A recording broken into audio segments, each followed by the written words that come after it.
8h15, Nikos Aliagas. C'est l'heure de l'interview politique d'Europe 1. Bonjour Audrey Caspo-Mara. Bonjour Nikos. Bonne saison à vous. Votre invité ce matin est Gérard Larcher, le président du Sénat. Bonjour. Bonjour. Bonjour Gérard Larcher, deuxième personnage de l'État, ténor de la droite. Alors Édouard Philippe a annoncé des mesures choc pour le budget 2019. Les pensions de retraite ne seront revalorisées que de 0,3%, beaucoup moins que l'inflation, à 1,7%. Décidément, il ne fait pas bon être retraité sous Emmanuel Macron. Encore une baisse de pouvoir d'achat pour les retraités après la CSG et le sentiment pour les retraités d'être vraiment, j'allais dire, un peu les abandonnés du pouvoir politique. À un moment, on s'apprête à parler réforme des retraites, je ne suis pas certain que ce soit le meilleur signal. C'est en tous les cas un signal qui angoisse et je ne doute pas que les retraités, une fois de plus, auront le sentiment d'être mis à l'écart dans cette société. Les familles aussi verront leur pouvoir d'achat diminuer. Diriez-vous, comme Laurent Wauquiez qui dirige votre parti, qu'Emmanuel Macron doit rendre l'argent aux Français ? Vous savez, pour rendre l'argent aux Français, il faut d'abord diminuer la dépense publique. Le maître mot, et c'est le rendez-vous budgétaire que nous allons avoir au Parlement cet automne, c'est comment on diminue la dépense publique. C'est pour ça qu'Emmanuel Macron veut baisser certaines prestations sociales, les allocations familiales, les pensions de retraite. Oui, mais il ne touche pas à l'essentiel. 13% du PIB est consacré à de la masse salariale. Il nous avait annoncé moins 50 000 emplois de fonctionnaires publics. On fera 4 500 cette année. C'est-à-dire qu'à ce train-là, il nous faut au minimum 12 ans. Et non pas les 4 ans qui restent du quinquennat. Les salariés s'en sortent mieux. Il n'y aura plus de charges salariales sur les heures supplémentaires. Il faut rendre à César ce qui est à Nicolas Sarkozy ? Il faut rendre tout simplement la dynamique des entreprises à la compétitivité, ce qui doit lui être donné si nous voulons retrouver des éléments de croissance, des éléments aussi de pouvoir d'achat, mais ça va coûter 7 milliards. Mais c'est une bonne chose. Gérard Larcher, c'est une bonne chose. Bien sûr, c'est une bonne chose et je sais que le MEDEF l'attend. Je sais aussi que les salariés l'attendent. C'est la preuve qu'Emmanuel Macron fait une politique de droite. C'est pas une politique de droite, une politique de bon sens en matière de charges, notamment qui pèsent sur les salariés. Gagner plus quand on travaille plus. Bien sûr. Et puis Édouard Philippe a annoncé que la réforme constitutionnelle contre laquelle vous avez vous-même bataillé, Gérard Larcher, car elle prévoit notamment la suppression d'un tiers des parlementaires, cette réforme, elle est reportée de plusieurs mois. En juillet, l'affaire Benalla y avait mis un coup d'arrêt brutal. Ça vous laisse le temps de remettre la pression sur Emmanuel Macron pour qu'il lâche du lest, c'est toujours ça de gagner, non ? La révision constitutionnelle, nous n'y avons jamais été hostiles par principe. On a posé 2 conditions. Les droits du Parlement, et on a vu en juillet que ce n'était pas inutile, les droits du Parlement. Je vous renvoie à la commission d'enquête du Sénat. L'affaire Benalla, et la représentation territoriale. C'est là où le sujet du nombre est important. J'ai toujours dit que j'étais favorable, y compris à ce micro, il y a quelques semaines, à la réduction du nombre, mais pas au détriment du territoire. Regardez le nombre de maires qui démissionnent. C'est bien que le territoire, parfois, a le sentiment de ne pas être représenté. Il n'y a jamais eu autant de démissions depuis le début du quinquennat. Oui, parce qu'on sent le découragement. Et puis, quelque part, il y a la reconnaissance du travail des élus locaux. Vous savez, le maire, c'est celui qui est à portée d'engueulade. Et quand il n'y a plus personne à engueuler, alors je crains pour le pays. Emmanuel Macron, il est dans une mauvaise passe. Une croissance molle, un chômage qui ne baisse pas, les affaires Benalla, Kohler, Nyssen, les ratés de Parcoursup, et puis une sacrée chute dans l'opinion. Vous avez plutôt ménagé Emmanuel Macron jusque-là. Est-ce que là, vous pensez que quelque chose s'est brisé ? Je pense d'abord qu'il a une rentrée avec une situation économique où la réalité, c'est que nous avons la plus faible croissance de la zone euro, où nous ne prenons pas le chemin réel de la réforme de l'État. On revient aux pratiques du rabot. Mais ce qui s'est brisé, et c'est là où sans doute on a sous-estimé les conséquences du dossier Benalla, c'est que le mythe du monde nouveau s'est réellement effondré, avec un président qui avait réhabilité la fonction et qui la voit ainsi brisée, puis un président qui est assez seul, solitaire, sans corps intermédiaire. Et puis les Français, je crois qu'ils sont prêts à des sacrifices, à la condition qu'ils aient le sentiment que la France irait mieux.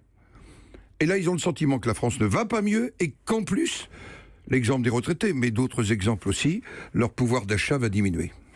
Laurent Wauquiez est encore plus sévère que vous à l'égard d'Emmanuel Macron, mais vous n'étiez pas à ses côtés pour gravir le mont Mézin hier. Vous aviez mieux à faire ? Non, j'ai adressé un message à Laurent Wauquiez comme à Valérie Pécresse.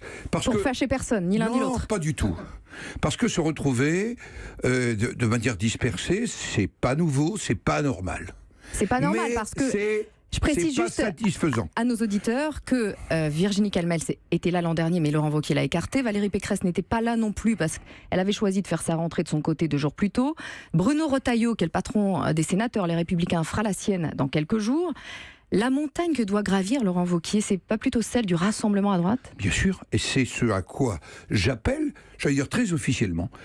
Il faut qu'on ait un engagement tous, c'est qu'on soit en capacité l'an prochain de se retrouver tous ensemble. Mais qu'est-ce qui vous rassemble aujourd'hui ? De nos sensibilités, une certaine conception de la société, une certaine vision de l'homme, une certaine vision de la nation. Et on va voir le projet européen. Nous sommes un mouvement politique attaché à la construction européenne. Nous ne sommes pas fédéralistes. Nous croyons à la souveraineté, nous croyons à l'importance de la nation, nous croyons qu'il y a des défis à relever en commun en Europe, dont la question migratoire, car ce que je crains, c'est que la question migratoire ne tue l'Europe si on ne la résout pas. Alors est-ce que les mots de Laurent Wauquiez sur les migrants rassembleront la droite ? Laurent Wauquiez y est allé fort hier. On a d'ailleurs du mal à voir ce qui le distingue de Marine Le Pen. Écoutez.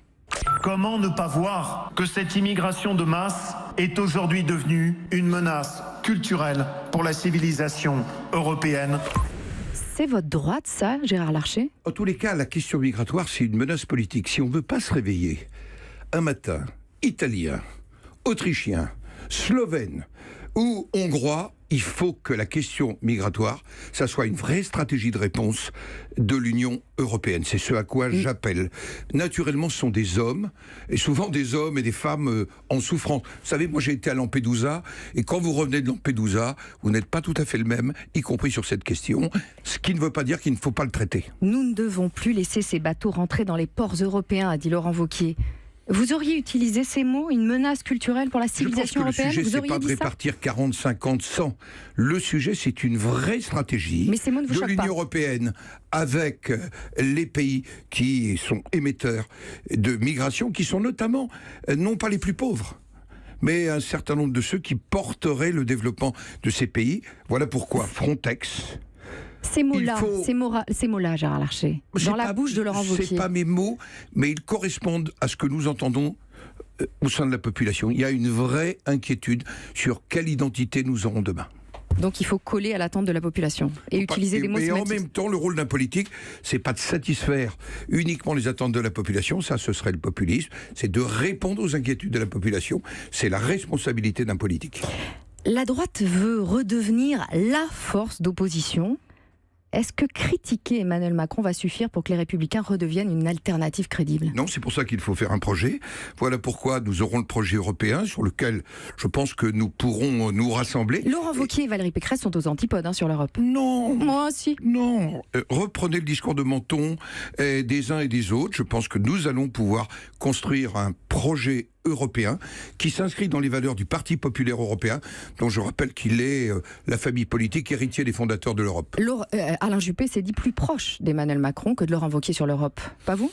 J'ai compris ces semaines dernières qu'il envisageait plutôt de favoriser une liste autonome, un peu comme nous l'avions eu aux précédentes européennes avec nos amis centristes. Une liste Juppé-Macron ne vous fait pas peur, ne vous inquiétez pas.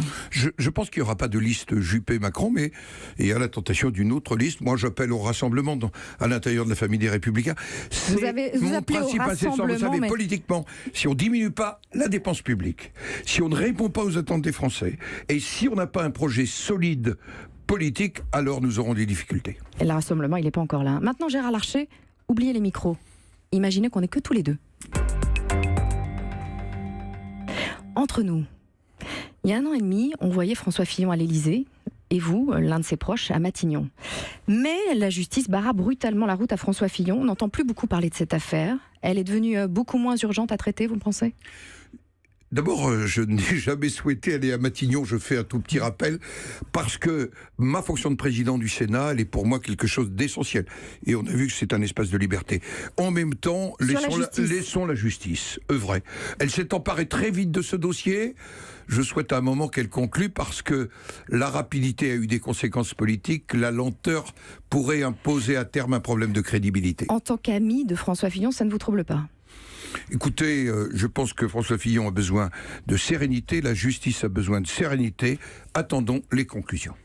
Avez-vous trouvé la réponse à la fameuse question qui l'a tué ? Non, et peu m'importe, le résultat aujourd'hui, c'est que François Fillon a quitté la politique, et il a choisi une autre voie, mais qu'un certain nombre des problèmes que posait François Fillon, il va bien falloir les régler. 7h, 9h, Nikos Aliagas sur Europe 1.